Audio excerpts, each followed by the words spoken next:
At 65 years old, I made a decision that destroyed the peace of my old age. I gave my children everything I owned: the house, the savings, the land,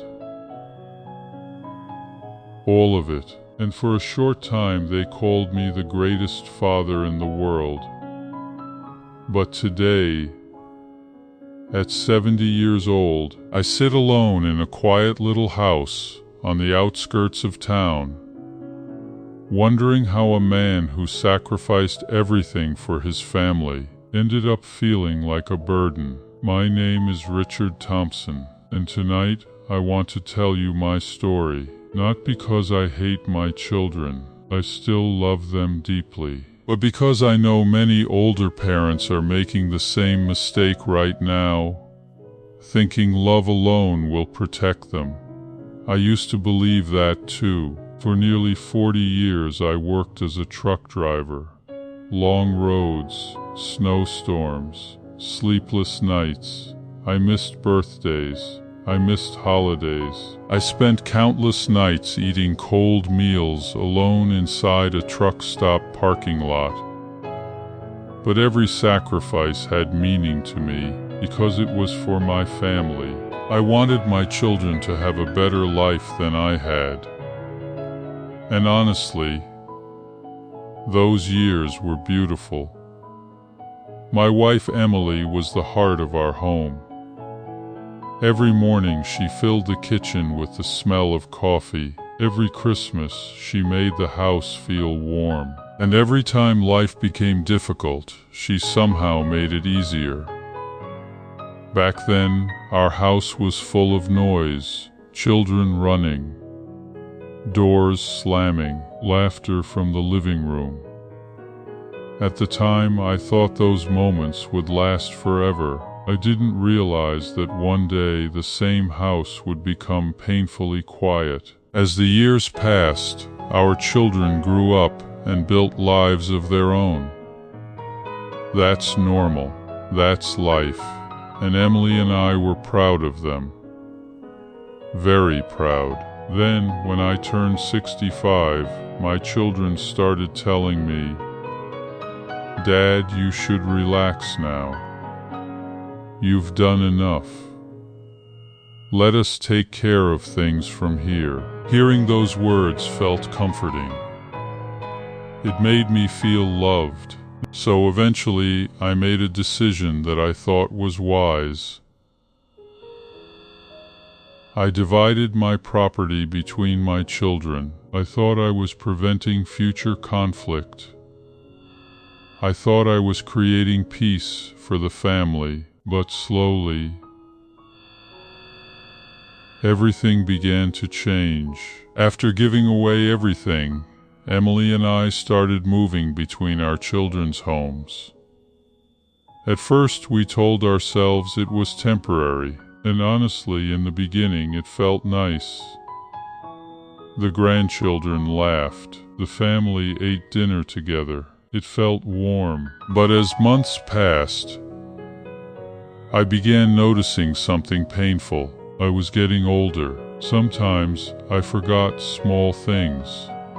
I misplaced my glasses. I repeated stories without realizing it. Sometimes I loaded dishes the wrong way. Sometimes I forgot where things belonged. And little by little my children became impatient.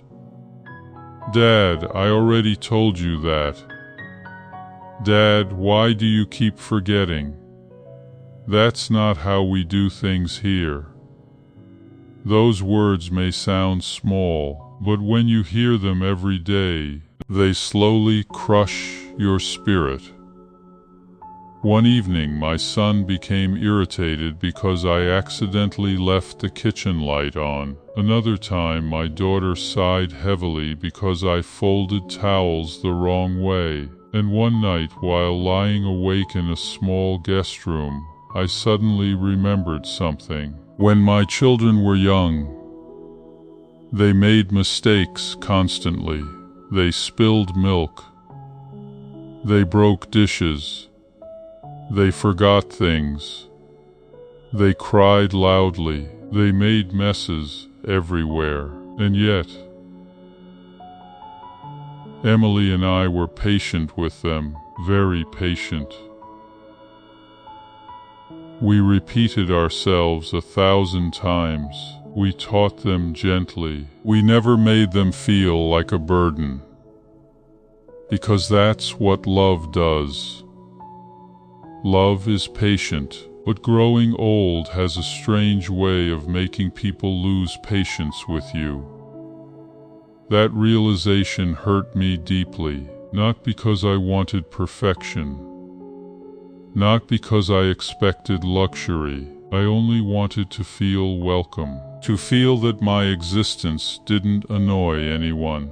After nearly 2 years of moving from one house to another, Emily quietly said to me one night, "Richard, I just want peace." So we rented a small house on the outskirts of town, nothing fancy, just quiet. And honestly, those became the last peaceful years of my life. Every morning, Emily watered flowers outside. I made coffee. Sometimes we sat together on the porch without speaking for long minutes. And somehow, those silent moments felt full of love. Then 2 years ago, I lost her to cancer. And ever since that day, this little house has felt unbearably empty. There are nights I still wake up expecting to hear her footsteps. Sometimes I still look toward the kitchen thinking she's there. Grief is strange like that. It never truly leaves. People think the hardest part of aging is physical pain. But honestly, the hardest part is emotional loneliness. Feeling forgotten. Feeling unnecessary.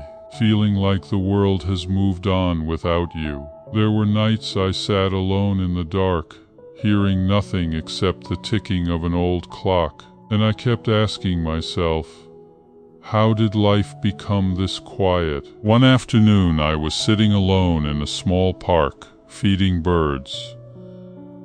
An older man sat beside me. We talked for almost an hour. Before leaving, he looked at me and said, "Richard, never give away the keys to your dignity too early." That sentence stayed with me because it was true. Helping your children is beautiful. Loving your children is natural, but growing old without security, without peace, without dignity, can become deeply painful. Still, I don't want my story to end in sadness, because even now, at 70 years old, I've learned something important. Life is still worth loving. Even after disappointment, even after loneliness, even after loss. These days I wake up early. I make myself coffee. I sit quietly outside and watch the sunrise. I take slow walks through peaceful streets. Sometimes I hear birds singing, and for a few moments, life feels gentle again. And maybe that's enough. Maybe happiness at this age doesn't need to be loud. Maybe peace itself is already a blessing. So if you are growing older, please remember this. Do not lose yourself trying to please everyone. Protect your peace, protect your dignity, and never believe your value disappears because your hair turned gray, because it doesn't. You are still worthy of kindness, still worthy of patience, still worthy of love. And as long as your heart still beats, your story is not over yet.